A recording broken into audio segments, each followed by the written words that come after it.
And away we go. It is the Nightcap, brought to you by Galactic Fried Chicken, right here on BearcatJournal.com. As always, visit www.galacticfriedchicken.com. Download the app for Android, iPhone, everything Galactic.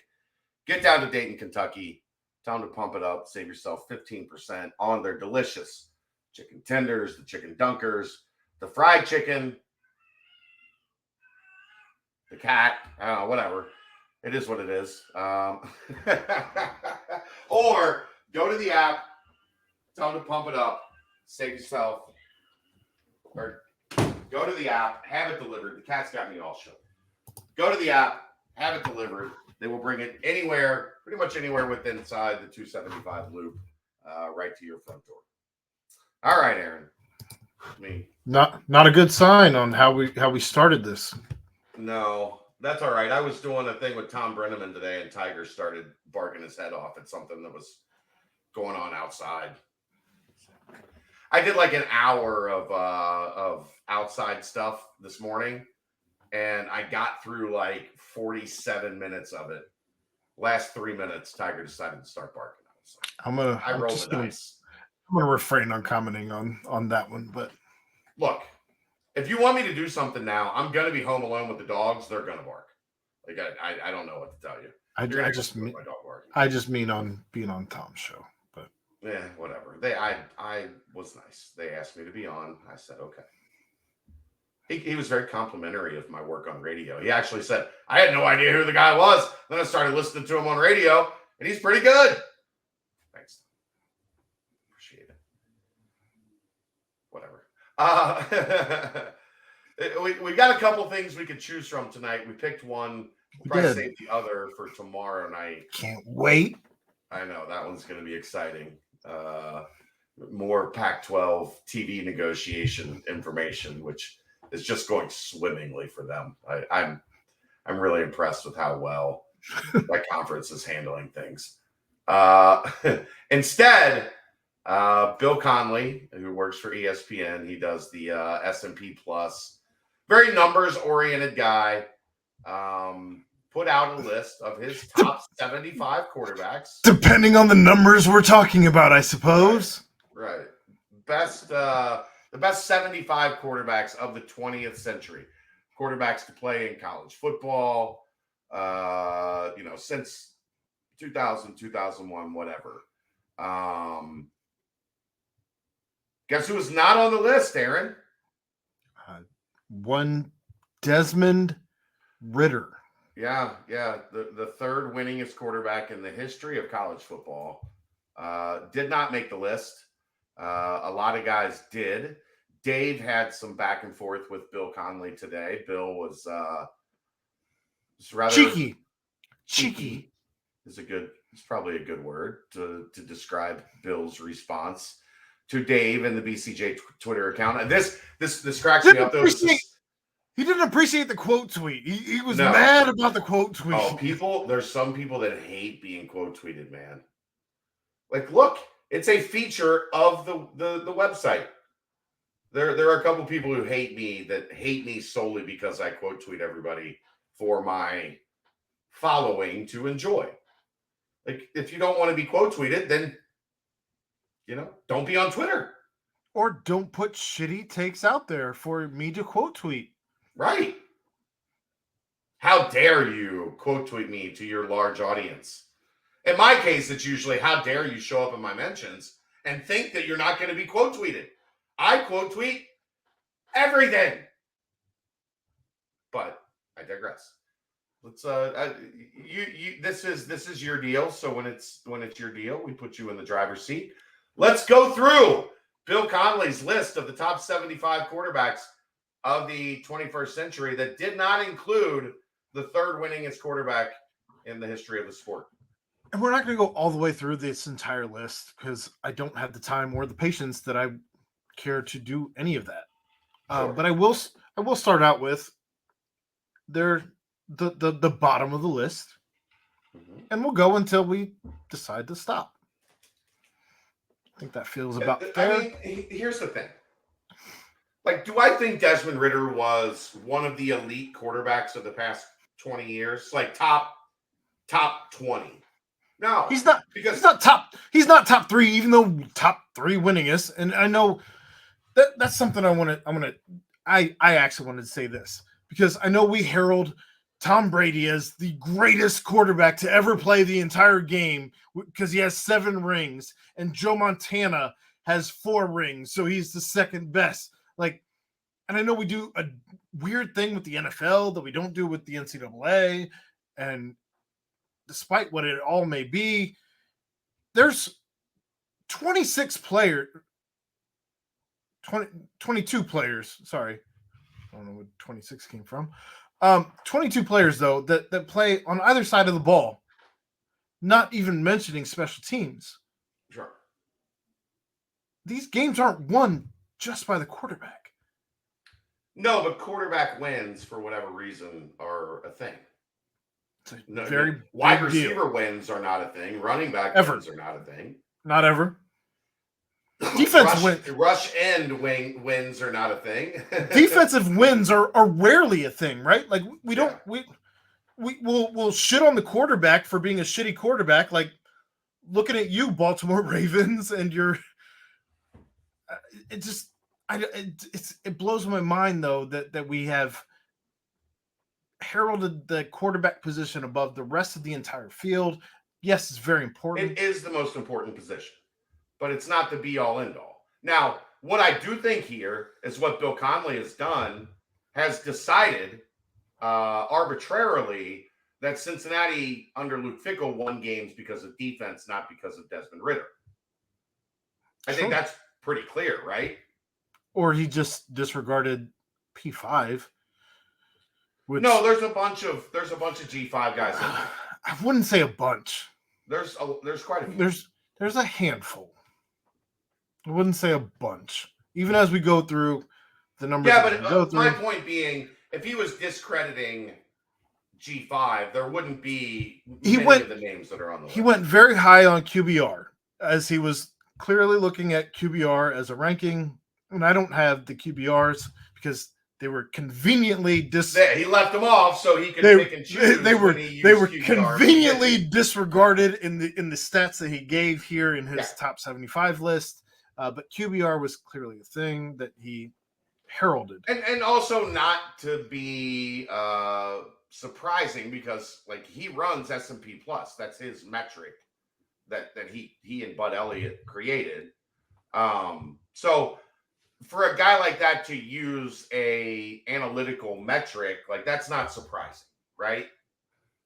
But how good is QBR as an analytical metric? It's not great, but especially in college where you can get like a 270 or whatever the shit top number for QBR is. But you get my point. This is a numbers guy, so we shouldn't be surprised that he used a metric as the backbone for what he's doing. This is without even touching the fact that QBR is different for college than it is for pro, for a reason that I will never understand, because I don't even understand how they measure QBR to begin with. Right. Okay, let's get to the moving on here. Matt Ryan, number 75, Boston College. Cool. I mean, I don't have a problem with Matt. I would maybe say Matt Ryan, although he threw a little bit more interceptions. 37. Matt Ryan was pretty good at Boston College. Only 9,300 passing yards, but not quite where Dez was at. Just saying. Yeah, 10,000 passing yards for Dez. 11 rushing touchdowns for Matt Ryan. But you probably put him in here because he succeeded in the NFL. Just saying. Sure. Teddy Bridgewater. How is Teddy Bridgewater only at 74? 68% completion rate, like 72 touchdowns. Yep. 6 rushing touchdowns. Yep. In his last 2 years, he was just an absolute monster. I would argue Teddy Bridgewater's a top 50 quarterback of the past 20 years. Timmy Chang, 73. 17,000 passing yards. Yeah. June Jones, the fun and gun, or the fun and shoot, or whatever they called it. They called it. That was They called it chasing the. I mean, you were chasing for betters. That was how you made money. Was on Timmy Chang. But that dude, 117 touchdowns, although 80 interceptions. 80. Look, look. Timmy Chang is out because he threw 80 interceptions in college. You're out, Timmy Chang. 17,000 yards. 80 interceptions. 80 times he threw the ball to the other team. I don't know that there's 3 other people on this list that had 17,000 passing yards. I don't know that there's any 2 players on this list that you could add together and get 80 interceptions. 30, 72, 31, Dak 30. Prescott. I mean, I'm not going to shit on than Dez. I'm not going to shit on him. The 41 rushing TDs is impressive for Dak. It is? Yeah. Brandon Weeden. Come on. At 71. I will give him 70% completion. I'm not having Brandon Weeden over Desmond Ridder. Give me a break. 1 rushing touchdown. Come on. You put both those players in front of me on a draft board right now? You kidding me? I'm taking Desmond Ridder every time. How old was Brandon Weeden when he got drafted? 26, 28? He didn't get to Stillwater until he was 23, it said, and then waited 3 years to win the starting job. So he didn't even start until he was 26. That disqualifies Brandon Weeden. How old were you, bud? Come on, man. Geno Smith, the resurgence of this past season. Yeah. Geno Smith. I have 0 issue looking at his stats with him being. Geno Smith was a really, really good college quarterback for Dana Holgorsen. Agreed. Yeah, no issue there. David Green, who? Threw for a lot of yards under Mark Richt. 2001, and agreed. I don't know if we even mentioned this. This from the year 2000 until now that he made this list. But sure. David Green was a quarterback from 01 to 04, 11,528 passing yards. But at that point, David Green passed Peyton Manning for the most wins in for a quarterback in college football history. He is on this list for that reason. Why is Desmond Ridder not? What was the SEC at that point, though? Still really good. I mean, but Alabama was down. Like, Saban wasn't there. In 01 to 04, I don't know that the SEC was really good. I think it was good. It was good. I don't know that the Big Ten wasn't better at that point. I don't know that the ACC wasn't better than they currently exist. Yeah. I don't know that it was really good. I think it was good. He wasn't a running threat. He only threw for 1,000 more yards than Dez. He didn't use his legs at all. Only a 59% completion rate. Come on.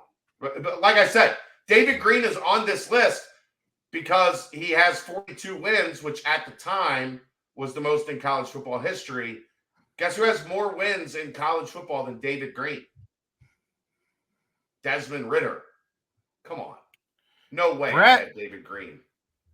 Brad Smith from Missouri from 02 to 05 with less than 9,000 passing yards, only a 56% completion rate, only 56 touchdowns, 32 picks, 4,200 rushing yards, and 44 rushing touchdowns. That was the thing. That's impressive. That was the beginning of the read option stuff, like right in that window. But does that make you a good quarterback? It makes you a good running back that played quarterback. He only completed 56% of his passes. My point. Desmond Ridder. I'm taking Desmond Ridder over Brad Smith. AJ McCarron. I'm not even going to argue this one. I like AJ McCarron. Sure. JT Barrett. I'm not going to argue that one. Watch JT Barrett. Look, 104 touchdowns passing, 43 touchdowns rushing. How is JT Barrett only 66th? Probably should be higher. Especially when I say this next name, 65, Kevin Cobb from Houston. What? 03 to 06, when the AAC was not even good. Mind you. Come on, man. Was the AAC even a thing in 03 to 06? No. 06 was when it started. What conference? Might have played 1 year. What conference was Houston in? At that Conference point? USA, I think. Woof. So we're talking Granted, 13,000 passing yards, 62% completion rate, 85 touchdowns, 31 interceptions, 21 rushing touchdowns. But it was Art Briles. Like, it's that you were every playing QB that ever played for him did put up those type of numbers. You were playing UConn. You were playing, sure. You were playing really bad Tulane. Yeah. No. Give me Desmond Ridder. Andy Dalton, 64. Andy Dalton was really good in college. Andy Dalton. Yeah. Andy Dalton. I'll take Andy Dalton over Desmond Ridder. Andy Dalton might not be this low, truthfully. 63. I would argue that if you wanted to argue Andy Dalton was higher. 63. Zach Wilson. He had a great career. One good year.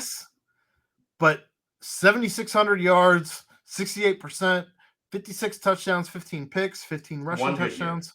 Give me Desmond Ridder. Max Duggan. Recency bias, but look, I mean, he had a phenomenal finish to his season or to his career. I would even give you Max Duggan. I would have them about, like, I think if you put Desmond Ridder at the helm of last year's TCU offense, you would have had a similar result. I'd be surprised if Desmond Ridder didn't surpass it, truthfully. Similar. Like, they went undefeated and made the national championship. So, like, TCU last season was UC the year before. Right. Now, granted, the Big 12 is a different thing, and I think that's where some of this is lying. We're exposing you. Bill. Kenny Pickett. FOH, as the kids would say. 12,300 passing yards with those tiny hands, 81 touchdowns, 32 picks, 20 rushing touchdowns. Little tiny hands, Kenny Pickett. Figured it out in the ACC. If you told me Kenny Pickett was in the top 75, I wouldn't hate it, but I would have Desmond Ridder ahead of him. I wouldn't have him in the top 60. Right. He'd be at the back of the list. Aaron Rodgers with his 2 seasons. I mean, really, it was 1 season. He did all that in 1 season? 5,500 yards? Most of it, yeah. 43 touchdowns, 13 picks. Probably should be higher. He's just here because he's Aaron Rodgers. Todd Reesing, I don't even know that name. I've never heard that name before this moment. He did win an Orange Bowl in Kansas. Cool. Doesn't do anything for me. Moving on. Patrick Mahomes probably should be higher on this list. Come on. He won a lot. He won a lot of games. I mean, 11,252 passing yards, 93 touchdowns, only 29 picks, 22 rushing touchdowns. The fact that he's that close to anybody else below him on this list is absurd. Well, the reason, this is the funny part about, like, quarterback wins and those things, right? So he uses the 12 and 13 against him. Those Texas Tech defenses were trash.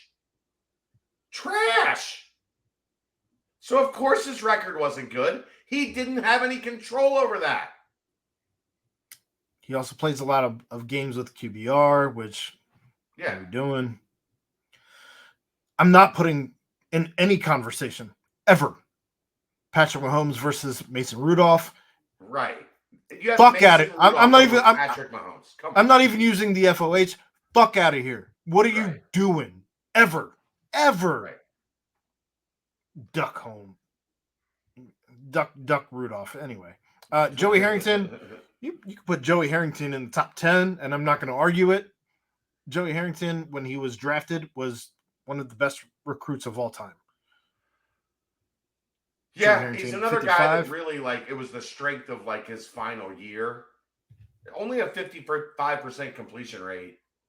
He only had 69, 11 passing yards. Yeah. But that's where I will say that was that 1 year a fluke or was it not? We will never know what happened with Joey Harrington. Yeah. Largely because the Houston Texans failed him on every level possible. That poor man. Yeah. Keenan Reynolds at 54. Look, Keenan Reynolds doesn't have more combined yards than Desmond Ridder had passing yards. Come on, 52% completion rate, Yeah, the 88 rushing touchdowns, impressive.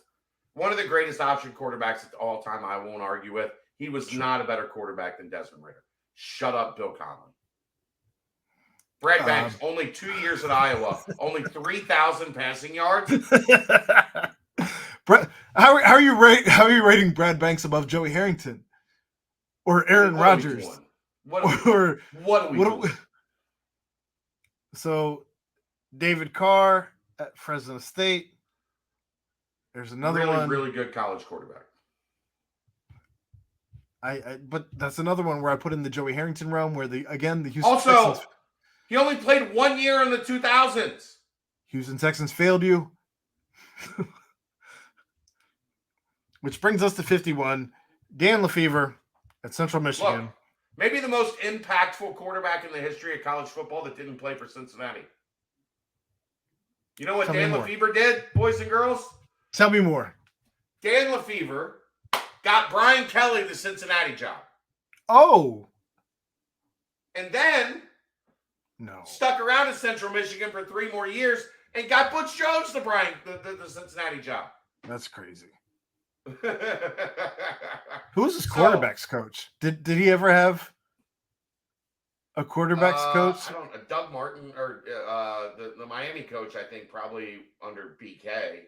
I just didn't know if Gino was ever there. No. Gino didn't get there until later. All right. Gino got there after. That would have been wild if you hit the trifecta. Yeah. But Dan Lefevre, no knock on Dan Lefevre, because Dan Lefevre is one of the most impactful players in college football that didn't play for UC. And even on this, almost 13,000 passing yards, a 66% completion rate, 102 touchdowns, 36 picks, almost 3,000 rushing yards, 47 rushing touchdowns. He did, again, are we looking at one season or are we looking at the compilation of a career? And if you're looking at the compilation of a career, what are we doing with some of these We won't even get into the top 50. Like if you want to say Dez isn't a top 50 quarterback of the last 20 years, I'm not gonna bicker back and forth with you. But going through the back end, that back 25 on this list, there are some guys that make absolutely no sense that they're that low, and there are some guys that what you put that guy in over Desmond Ridder. He says he has him in somewhere around 79 or 80 after. I had him at 76. I'm serious. I'm serious. After Dave got really chippy with him, he apparently came back. He was somewhere 79 or 80. I can't remember. Look at your fucking list, dope. Yeah. You got 3 docs that you've made in the last 24 hours, clown. Right. Come on, man. All right, there you go. That's the nightcap. We'll see you tomorrow night. We'll talk some Pac-12. Next to Galactic Fried Chicken, right here on BearcatJournal.com. See it.